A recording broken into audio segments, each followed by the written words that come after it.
Welcome to Adobe Photoshop CS6 User Interface.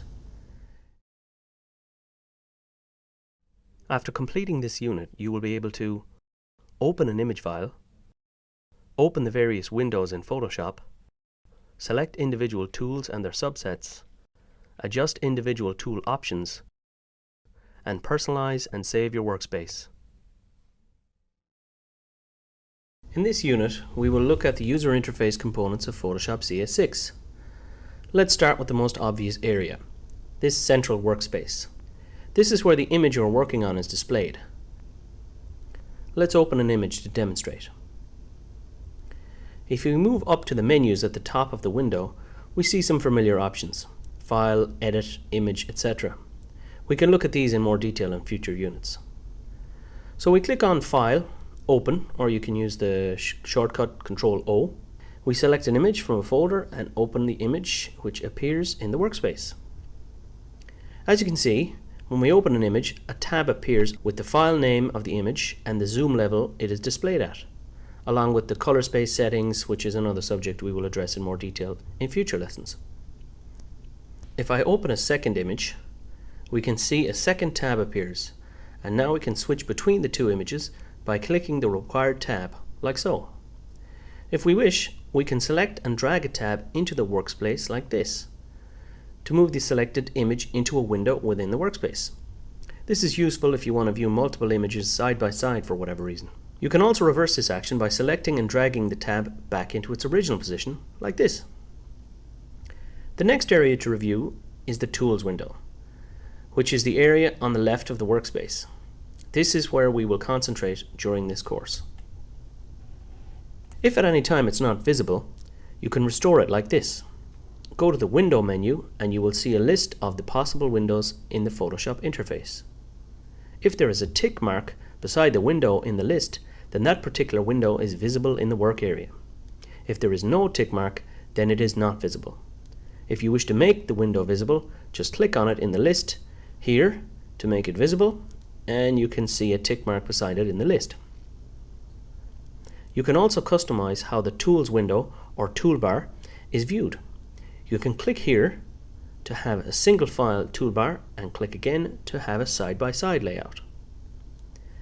Within the Tools window, there are many different tools to choose from. We will explore the tools and their functions throughout the rest of this course. As you can see, many tools have a little arrow in the corner of their button. This means that if you left-click and hold your mouse over it, you will see the various other versions or subsets of that particular tool. For example, you can see that there are 4 different types of Marquee tools under this one button. You can continue holding your mouse button and select the one you want to use and just release the mouse button for that particular tool, and the button will change to identify which subset of that tool is active. So the rectangular marquee has now become the elliptical marquee, and so on. At the bottom of the tool window there are other mode selections which we will get into later in this course. The next area to notice is the area between the work area and the menus. This is the Options window. As the name suggests, this window is where we adjust the variable options for the tool which is active at the time. So you'll notice that I have the Move tool selected, so the Options window has the options available to adjust the parameters of the Move tool. However, when I select a different tool, the Eraser tool for example, you'll see how the Options window is displaying the options available to adjust the parameters of the Erase tool. These options apply to all the tools and their subsets, and we will explore each of these options in more detail in the course. The Window menu offers us some preset work areas for different types of work we might be doing.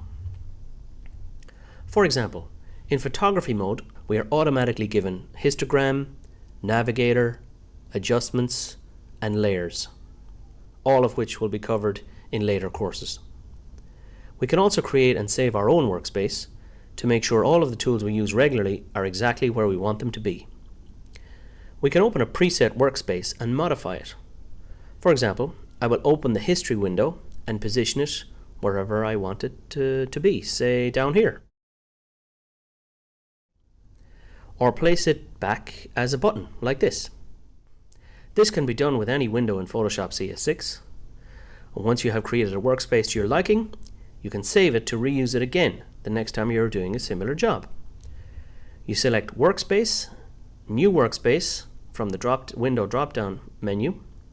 A dialog box appears asking for a new name. Enter a name for the new workspace you've created and click Save. Now I'll click Cancel because I already have a workspace saved, which I'll show you in a moment. When that workspace is saved as a preset, it's ready for you to use whenever you like. If you modify a workspace like we have done here, you can restore it by clicking Reset Photography. And now we can return to my preset workspace by selecting Workspace 1, which I created earlier, back to the way I like it. The shortcut used to open an image file is Ctrl+O. The windows in Photoshop are displayed by clicking on the Windows menu and selecting the desired window.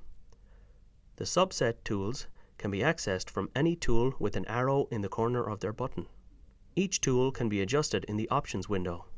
The workspace can be personalized from the Windows menu and saved as a preset workspace of your choice.